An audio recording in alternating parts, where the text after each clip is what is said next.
What's good, beautiful people? I'm the Black Thumb, and this is my man's. Ayati. And welcome to New to the Game podcast, the podcast for the casual NBA fan. Now, the casual NBA fan is more interested in the music, fashion, culture, the drama. Now, Terry, what are we talking about today?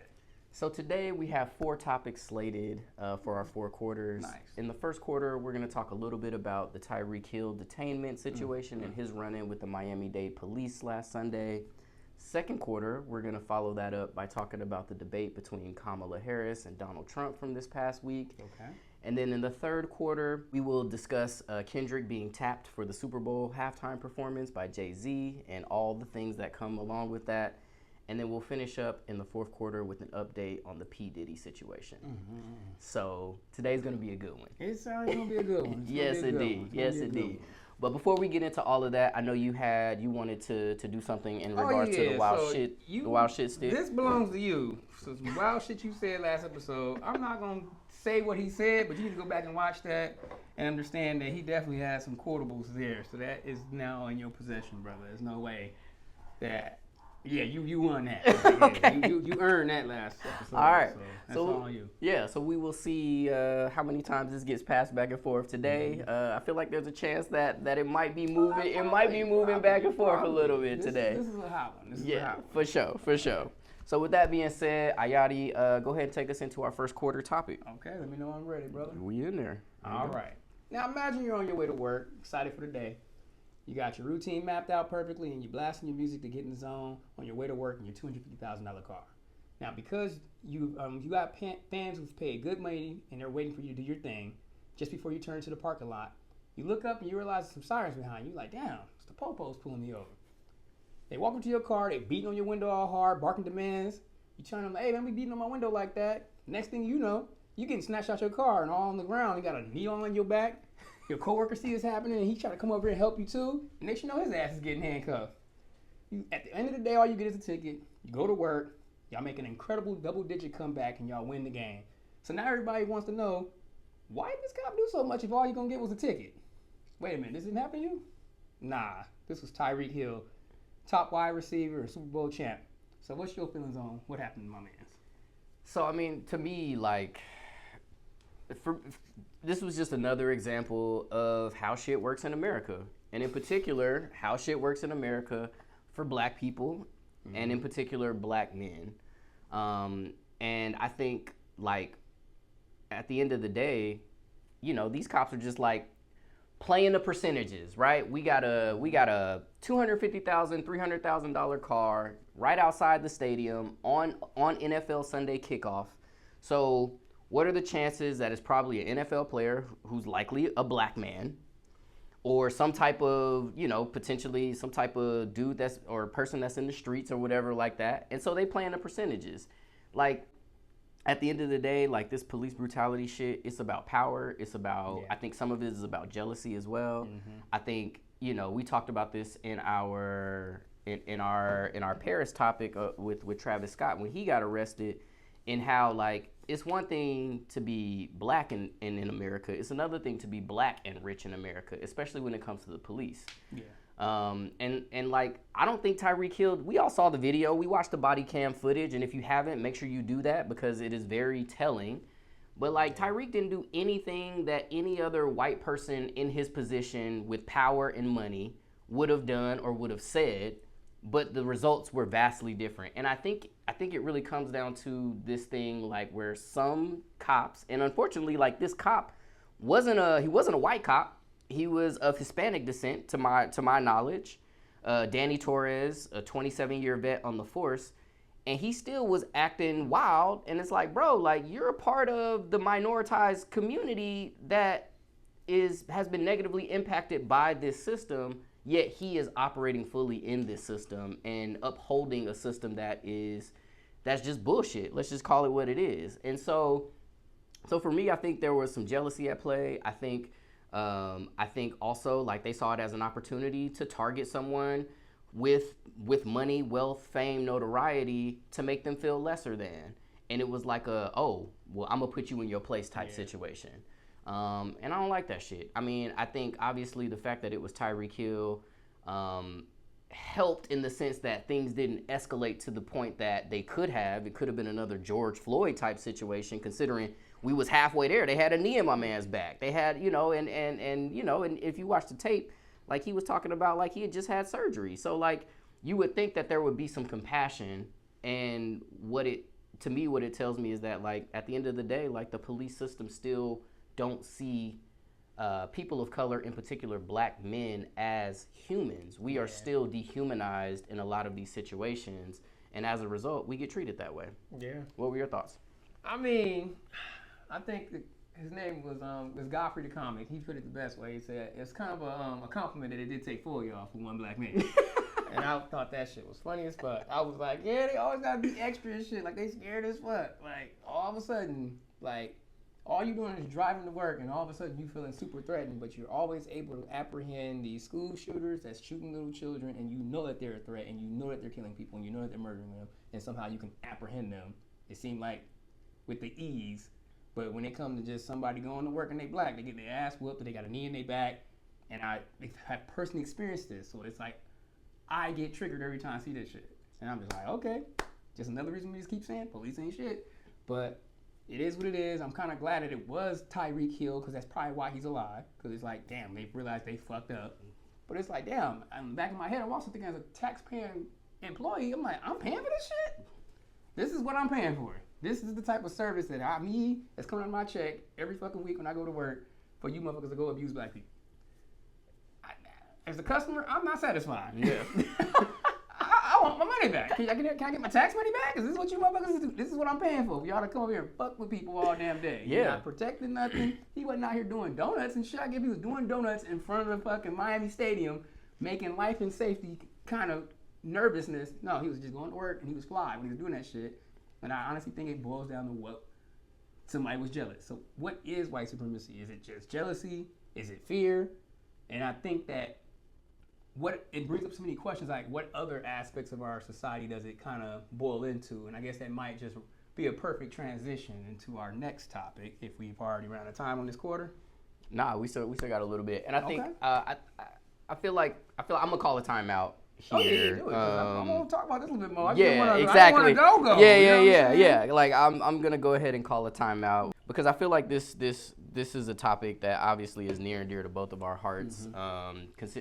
Considering that we are, that we're both black men in America, and me personally, like I haven't been in a situation where like I have feared for my life with a police encounter, but I think a lot of it is because like, number one, like I'm like, okay, officer, yep, you're right, I was speeding, like okay, because I know that me fighting it or me trying to argue with them is futile in that situation because I have no power, right? And I think that's really what it comes down to. It's about power. It's a power dynamic. So even though you have money, even though you have wealth, even though you have a claim, in that situation, you don't have any power. And you felt that viscerally watching that body cam footage. Like Tyreek was like, man, don't leave me, especially when his teammate showed up, like, don't leave me. Tell Drew, call my agent, let everybody know. Like he was shouting from the mountaintops, I'm not safe. Exactly. And I think that's a fucking problem. Like, and I think it speaks to just like general professionalism, right? Like I'm a physical therapist by day, and for the most part, all of the patients that I work, or most of the patients that I work with are super dope, really cool, really sweet folks, really great people, right? And they want to get better. But every now and again, you get a fucking asshole that be on that dumb shit, and they test you and they try you. And yeah, I could, if I was like the Miami-Dade Police, I would be out of a job because I can't match that energy with the same energy. Like I have to de-escalate. It's about customer service. Yeah. And I think like the dynamic between the police and the community, and especially the black community, it's not about customer service, it's about control. It's about power. And I think that is how the system has been built. And so to me, it's not even about the color of the skin of the cop. It's about the institution that has been put in place, right? You have a 27-year vet that basically decided that, you know what? Like, I'm going to do what I've been trained and taught to do. And this is what it is. And so he is a product of that system, even though he's not that much different than Tyreek Hill. which is, I think, the scary part and the sad part about our justice system overall. Yeah, I'm going to go ahead and get my time out. Yep, go ahead, bro. I mean, it's just half. So I'm going to go ahead and just do story time. The reason why I have my particular views about the police is because the one that really stands out in my head is when I was going back to visit my mom in Compton. I was in college. My little brother, my boy Jay, my mom asked, hey, can you give me some Chinese food from this place around the corner? Now, if y'all don't know, I'm from Compton, California. Now, before it was a Walmart, it was the Compton swap meet. So I was going up there to go get some Chinese food from one of her favorite spots. At the time, my brother had I think it was like a blue Grand Am. In the hood, it looked like a hood whip. But his tags is good, insurance is good, the whole nine. It's just that you happen to have 3 black heads in there. So we get the Chinese food, we jump back in the car, and we can't even get out of the parking lot before a sheriff pulls in the front and just kind of blocks us with a T-bone, and then another one pulls up in the back. And we're like, what the fuck going on? I mean, with no word, no warning, the sheriff just points a gun to my brother's head, just puts it to the side of his head. Get the fuck out the car. I've been living in Orange County at Irvine for a while, so I'm not used to this shit no more. So this motherfucker did that shit, and I immediately started cussing this motherfucker out. What the fuck you doing pointing a gun at my brother's head? Man, I'll fuck you up. He like, what? He pointed the gun at me. I was like, shoot me, motherfucker. Fuck this shit. So I'm getting all rowdy and shit in the back seat. My little brother like, calm down, this motherfucker gonna shoot. So I'm like, no, fuck that. You better be glad I ain't got a gun. I would've shot this motherfucker already. You just come to the car and not announcing shit. You just gonna put a gun in somebody's head? Fuck y'all, motherfuckers. You know you can't do that shit. What's your badge number? He getting all disheveled and shit, and everybody looking all confused. They thought we were gonna be all scared and shit. And I'm just like, nah, fuck this shit. I'm tired of this shit. I'm grown now. When I was a kid, yeah, you scared me like that. So I'm like, long story short, dude, everybody just packs up and disappears. But I saw his badge name on his fucking uniform. So immediately, we drop off my mom's Chinese food. We go to the little Compton Sheriff substation. Try to say, hey, I want to put a complaint on Officer Perez.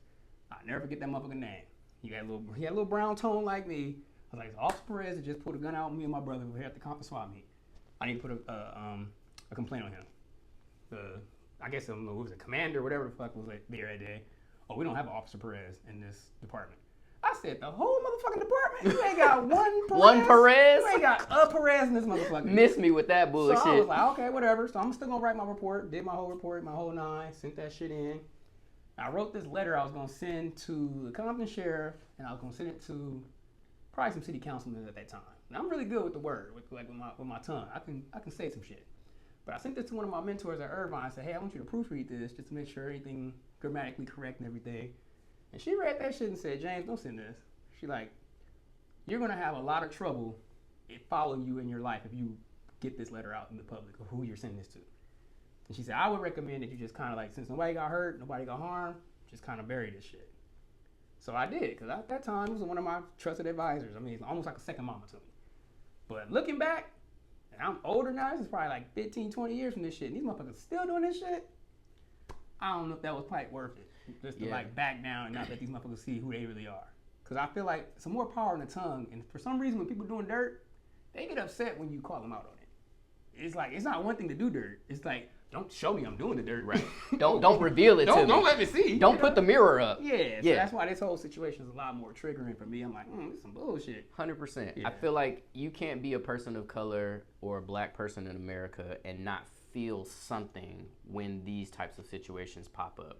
Whether it is Breonna Taylor, whether it's George Floyd, whether it's Trayvon Martin, whether it's Tyreek Hill. And so I think it's important, to your point, for us to continue to call motherfuckers out when they doing dumb shit. But it's also important for our system to acknowledge that harm is being done and to do things that try to minimize that harm. And so it'll be interesting to see how this situation plays out. Obviously, Tyreek and his camp are calling for an immediate firing of this officer. Obviously, the police union came out and was like, we don't think this rises to the level that anything excessive was done, which is what police unions do. So it'll be interesting to see. You get the behavioral reward. Yep. So. It'll be interesting to see who ends up winning this battle, so to speak. So with that being said, let's move on to our second quarter here. Yeah, that quarter a little long. Yeah, but these are things that needed to be said. This is a very important topic, obviously for us particularly. Yeah, so bear with us, folks. We apologize. We didn't stay in our normal, kind of overtime. Whatever, bro. We good. Shit, it's our fucking show. You know what I'm saying? We do what the fuck we want. All right, you feel me? All right. So quarter two. Let's get it. All right. So, in true fashion, with kind of political stances and justice and all of that shit, last week, Kamala Harris and Donald Trump squared off in their first debate, and in the true spirit of American politics, that motherfucking shit was a shit show, like an absolute shit show. Mm-hmm. Donald Trump out here talking about illegal aliens crossing the border, eating people's dogs and cats in Springfield, Ohio, and Kamala out here banging on how Trump's rallies ain't shit. So, right? So we coming down the home stretch of the presidential race. And this shit has been nothing short of incredible in the sense that it's just been fireworks left and right with all the name calling, and it's gotten a little personal, right?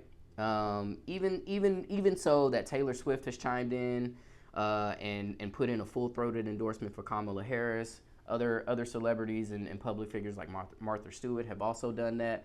It's also caused a little bit of static and tension for folks like Patrick Mahomes, Caitlin Clark, as well. And so with that being said, what are your thoughts on the recent debate and just your general feelings about this election cycle?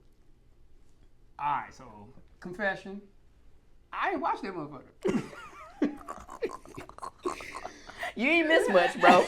I mean, it was drama, though. It was pure fucking drama. This shit was good in that regard. Not because I'm a disinterested person. Not because I'm just like fucking politically oblivious. I just already knew what this shit was about to be. So I was like, why am I going to go ahead and watch this shit and get riled up and be mad? Like, at this point, it's like, this is what y'all got the best to offer us on that Republican side? This is your best. Like, I know he's our former president and everything, and we got our current vice president, but for me, it's like you comparing two different motherfuckers. Like, Trump is silver spoon, got all his shit from basically no bootstraps. Like, it's been handed to his ass. On the other hand, even if it was handed, you still gotta go to law school to get through that shit. And she's a black woman. Like, okay, this is a competition. I'm pretty sure that it just don't make no sense to me. Like, it, as far as the eloquence.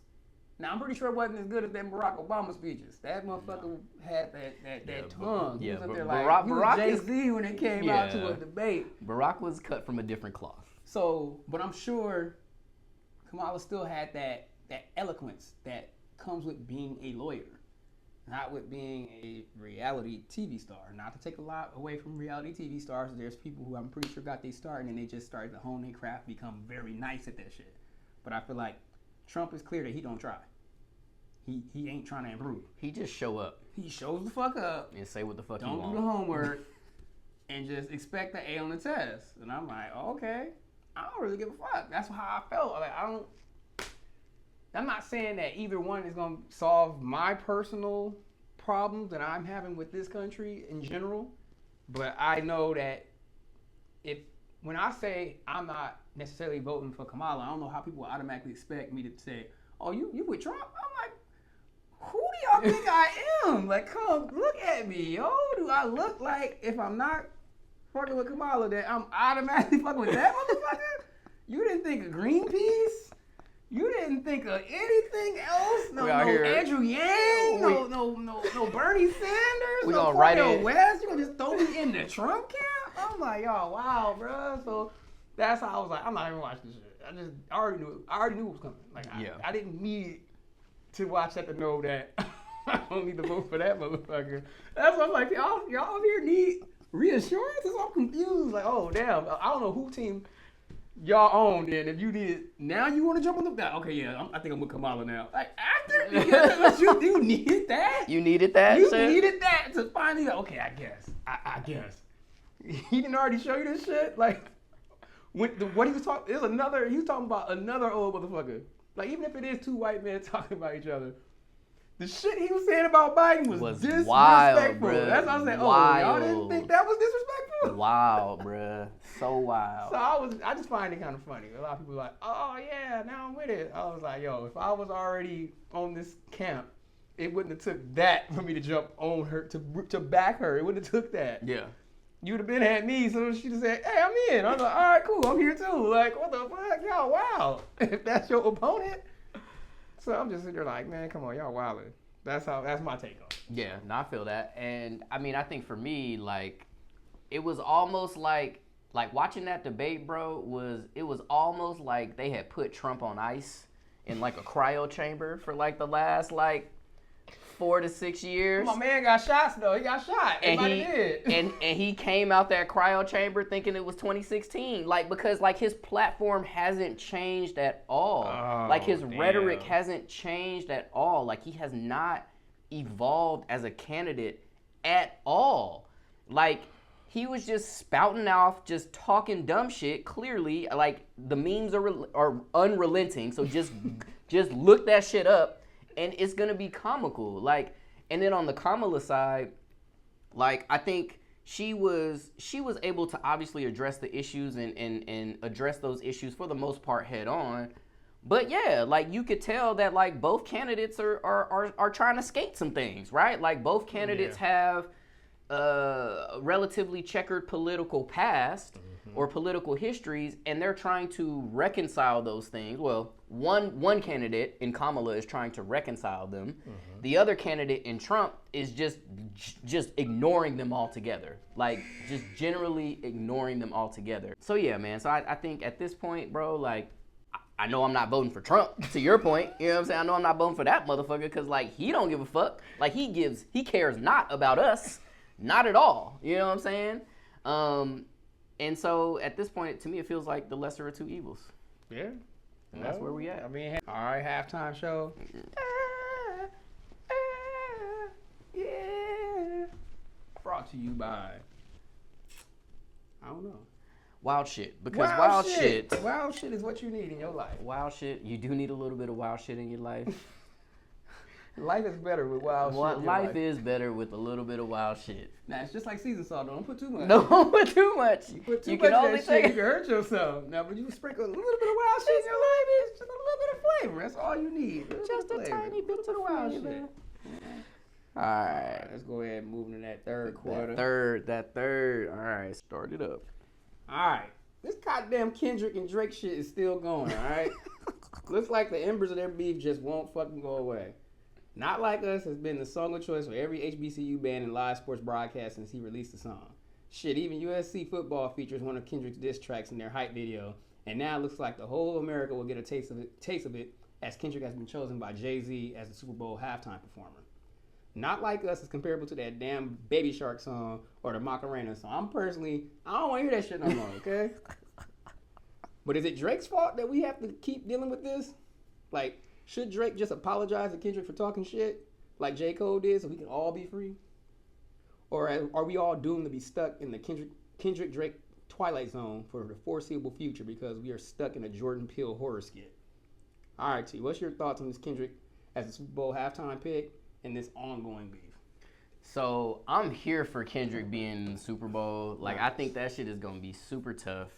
I think obviously we'll get some old Kendrick. We'll get some, and we know he's gonna do Not Like Us. Like he can't not do Not Like Us. It's only the biggest song of the year thus far.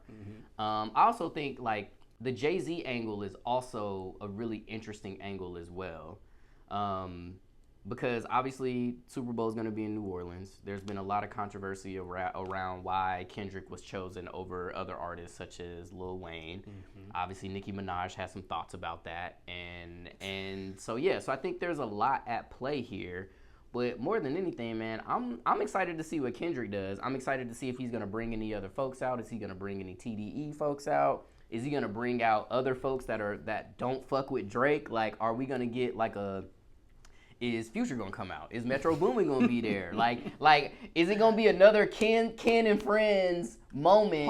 Part two for the entire world to see, right? Like, Super Bowl is literally the most watched television show of the year in America, and maybe globally. I don't know, maybe like World Cup or those types of things, but for sure, it's a top 5 sporting event in the world year over year over year. So I'm just really excited to see what that's about. I don't think that this shit is ending anytime soon because Kendrick is unrelenting.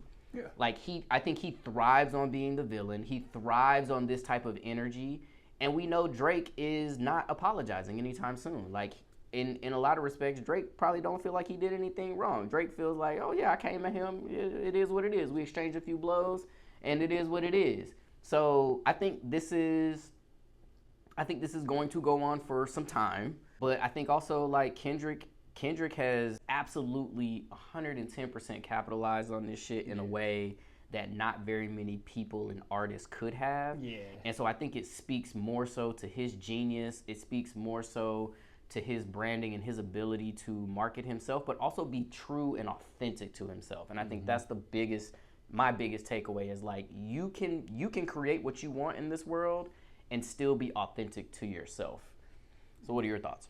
I mean, I'm going 100% support Kendrick. I mean, it's always behind Kendrick. I'm Absolutely. just tired of hearing the damn song. Yeah, I feel I you. was ready for some new shit. He teased it in that video. I was like, ooh, that intro track. I was like, ooh, that shit come out. I'm ready. But I feel like it never got released. And then everybody was rumoring and conspiracy theorying that, okay, he gonna drop an album in August. Album didn't come. So I'm kind of like, it's all this hearsay got me all amped up and ready to hear more Kendrick stuff. And it's just like Kendrick kind of still going back to that. What did Baby Keem say about his cousin? He said, man, Kendrick the type that disappeared when the bus passed by. I was like, that's kind of how it is. He just disappeared for a minute. Yeah, Just popped back up. Popped back out with a song on my birthday, 9/11. Some black Air Forces as a fucking cover. Yeah. I'm like, what the fuck is this about? It was cool. It was cool. But I'm just like, I'm looking for more, upbeat Kendrick. But like, if people can go back and listen, did you have a chance to listen to that Spiteful Chant by Kendrick? No, I did not. Okay. I need to do it, bruh. I need to listen to that shit. Just listen to Spiteful Chant off of Section 80, and you will understand who Kendrick is, and you shouldn't fuck with him. And that's what I think J. Cole understood and just apologized. And I think that maybe this was part of the ploy. Like, he was on the team. He's like, look, I need you to show Drake what he needs to do, but I know he won't do, that will make me stop. Because otherwise, I'm going to just keep going. Yeah. And I'm like, oh, damn, Drake, get over your ego, swallow this shit so you can move forward. Yeah. Because I want to hear some more Drake music, too. But this shit, he keep dropping his trash. I ain't heard nothing yet I want to hear. The 100 gigs this week. I don't give a fuck. I haven't even listened to Drake since he was bodied by Not Like Us. Like, I haven't listened to anything Drake related. Oh, I still listen to my Drake. Drake be hitting. I'm still a Drake fan, but I'm a Kendrick supporter. So I'm gonna always stay on Kendrick's side of this beef. But it's like, man, it's a Super Bowl. I really don't watch that shit no more. You only got 30 minutes. Bro, that shit is... What can you do in 30 minutes? Oh, it's gonna be ridiculous. Kendrick catalog long as fuck. Like you said, it could be so many possibilities of people he could bring out. I don't know how Dre brought all them motherfuckers out for that 30 minutes that he had. Yeah. He brought out the whole aftermath, crew, bro. Like, yes. Including Kendrick. It was all kind of people. I'm like, so is Kendrick gonna do the same? Or is it gonna just be him? Or is he gonna do something grimy? Because it is New Orleans and he really gonna bring out Lil Wayne. And if Lil Wayne, let's say Lil Wayne does accept the invitation to perform at the Super Bowl with Kendrick. What does that say? What does that say about your relationship with Drake? Because Nicki out here vocal saying like Nicki really out here mad as fuck. Here's the thing, like I didn't even know there was beef between Jay-Z and Nicki and Wayne and Young Money and Birdman. I didn't even know that was a thing, bro. But everybody's shutting that rumor down because they saying that like Jay-Z the one who helped Lil Wayne when the tax situation was fucked up. That's what I'm saying. He was actually trying to sign him. Ain't really no real beef there. That's what I'm saying. No, it's an actual admiration and respect. And Jay-Z so low key with this shit, you would never fucking know. It just makes business sense because Kendrick is popping. I'm sure. Right. That Jay-Z probably didn't even make the decision. It probably was white folks in the office like, man, that's not like us. Who? Y'all think you can get him? Who's that Kendrick? Jay-Z. Do you know a Kendrick? Can you get him to perform at Super Bowl? Do you know him? Can you get him? You think he'll say yes? They didn't even know who the fuck he was. Jay-Z probably didn't even have a decision in this shit. Like, man, these motherfuckers already decided on Kendrick. They just want to know if I knew you because you're another black dude. Like, and it just happened to work out in that timing. Everybody putting this shit on Jay-Z like, oh, you choosing sides in the beef. No, this shit is business. He like, look, these motherfuckers want you. Mm-hmm. Kendrick, what you doing? I know you don't really fuck with this shit, especially what happened to Kaepernick. Do you fuck with this shit? I'll do it. Okay, cool. Solid. Went back there and said, yeah, I was able to pull some strings. Kendrick really wasn't trying to fuck with it, but hey, he's with it. Yeah. But I'm hoping the real drama gonna be like, let's see if Lil Wayne pop out. That to me would be the ultimate troll move of Kendrick to poke the fuck out of Drake's face and say, no, I'm gonna bring out Cash Money. Because like, don't forget, Kendrick is a Cash Money fan. Yeah. Lil Wayne Cash Money fan. So that means he might bring out the whole motherfucking crew because he in New Orleans. Could you imagine if like BG, Juvenile, he out of jail right now? Do you understand? The whole crew can come. Could you BG, imagine? Turk, all of them could be in there. Turk, Manny Fresh. And just have them perform the one song. All you do is just have them perform the one song during it. And it's a rap ski. And that, for me, that'd be just a slap in Drake's face. Like, damn, he even got... It's not that they even endorsing a side, but it's the fact that they know we beefing, and these motherfuckers came out. Yeah. I think that would be the ultimate, like, Trump card on your ass. Yeah, I agree. I'm going to put my joker down. Here's my spades. Yep. Yeah, your move, Kendrick. Your move. I mean, Drake, my bad. Go ahead, Drake, what you got? Yeah, show me what you got. What you got? Yes, bro. Okay. So, for our fourth quarter, we're finishing up with an update on the Diddy saga. Mm-hmm. So, in November of 2023, the singer Cassie filed a federal lawsuit against her former partner, Sean Diddy Combs, claiming he had been physically and sexually abusing her throughout their relationship.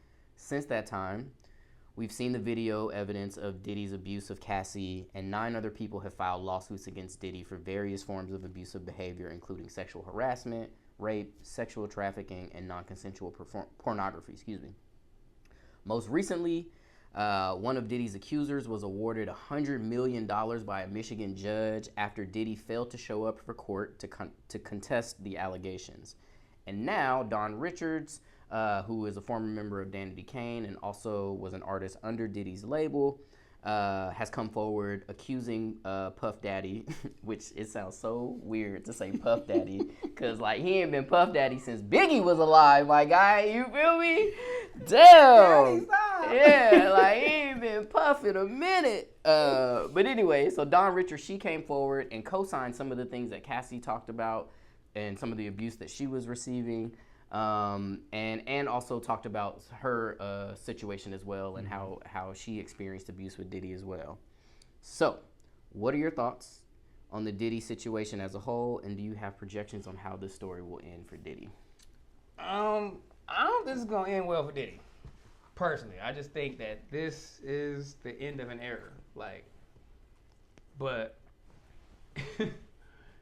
I find it funny because I feel like people have been trying to hint that Diddy was kind of like a monster. Yeah, he been like this. Y'all remember that Dave Chappelle skit that he did of making the band with the with the Cambodian breast milk, bro? Oh my God, bro. At the time, it was all jokes and laughs, but he was hinting that Diddy's a monster, kind of this motherfucker's crazy. Yeah, he's low key the worst. He's a motherfucker. But we was laughing because the shit was kind of funny. So now looking back, this shit ain't funny no more. No. And you know what? What's his name? Dave Chappelle is kind of accurate. He 2 for 2 right now because he made skits about R. Kelly too, and they were right on point. Right on point. And now on the money, hitting them shits on the nose, bro. This motherfucker's a monster. Yes, it's making you laugh about it, but it's a monster. So I'm sitting there dang yo, and I don't see nothing good coming out of this. It's 1 or 2. Yeah, it could be just some money hungry people. It's some hard times right now. People are just opportunists, but Diddy ain't making it easy. His behavior seemed over time with so many people. For me, the hardest one that always struck home was what he did to Sean. When had him go back to Belize. That shit had me messed up. And then that thing Loon turned to religion after his career with Diddy and shit. And then Mace, it seemed he went to religion too. He was I gotta get my shit together. I gotta get my life right. There's so many big stars, 112. It's all these big groups, and then just it seemed every last one of them been just destroyed. And I'm not surprised when another one pop out. Yeah, I'm just yeah. After I saw that video, the Cassie getting dragged in that hallway. Yeah, there ain't nothing you can tell me about Diddy. I don't care where he go. I don't care what rehab you take him to. What kind of new faith he find. I don't care what kind of kufi he put on. I don't care what book he start reading. I don't care what stories he try to tell me. I'll be that man is who he is. It's just nothing he can do. He can just step into the shadows. Because I feel at the end of the day, if he don't serve time and he just has to dish out a bunch of money, that's a win for him. Now, if he has to dish out money and serve time, I don't know if that's necessarily justice served, because when you get trauma, it's the time that you never get back. Right. So, is there a win for anyone in this? I don't really know, but there's a possibility for Diddy to dodge a lot of shit because he is Diddy. Yeah. And I feel he has the money to dodge a lot of the repercussions of what's coming his way. Yeah. I mean, and to that point, I think him not showing up in court is a strategic move on his part, right? I think you know, for him being present in court to even acknowledge the charges is some form of an admission of guilt, if not in the courtroom, because you're obviously innocent until proven guilty, but in the court of public opinion. And so I think he is in this phase now, and we kind of saw this with Deshaun Watson when, you know, the first handful of accusers came out with him with some of the inappropriate things that he was doing. He just didn't respond. He was just like, oh, it's not worth my time, because if I make it worth my time, if I say anything about it, it makes me look guilty. And I think that's where Diddy is now. But we're at a tipping point, right? We're currently at 9 accusers, or 10 if you count Don Richards, who just recently came forward, excuse me. So we know there are probably 10s to 20s to maybe even hundreds of people or folks that have had these types of encounters. And so I think we're at this juncture where the noise is getting so loud that he is going to have to address it. And once he addresses it, that's when the shit is gonna really hit the fan. And I agree with you. I think it's all bad for him. And it'll be interesting to see how this shit plays out in the legal system. But also it'll be interesting to see how this shit plays out in the court of public opinion as well. Yeah. Is he gonna be written off? Is he gonna be still here? Is he canceled already? Or is it just we don't give a fuck? Is there just so much going on in 2024? Earthquakes, heat waves, presidential elections. It's just a lot of bullshit. People eating cats and dogs. What the fuck? It's just a lot. So I'm not sure if we just don't give a fuck. Like, I don't know. So yeah, man. Well, that's our episode for today. Damn, all right, damn, bro. Shit, okay. Damn, that shit flew by, bro. Again. And I feel like I was a little long-winded. Me too. I feel like we went over it just about this was the only quarter I think we actually ended when it was supposed to end. Yeah. But yeah, man, that was some good conversation, man. I always appreciate your perspective on all things, really, just because your ass was funny as fuck. And I think you have this really unique way of speaking truth, but also using levity to speak that truth. And I think that's a really important skill to have in the type of work that we doing and the type of shit that we trying to get going. So we appreciate y'all watching. We appreciate y'all listening and tuning in. Make sure y'all go out and like, subscribe, share, follow, comment. And with that being said, Ayati, stay casual.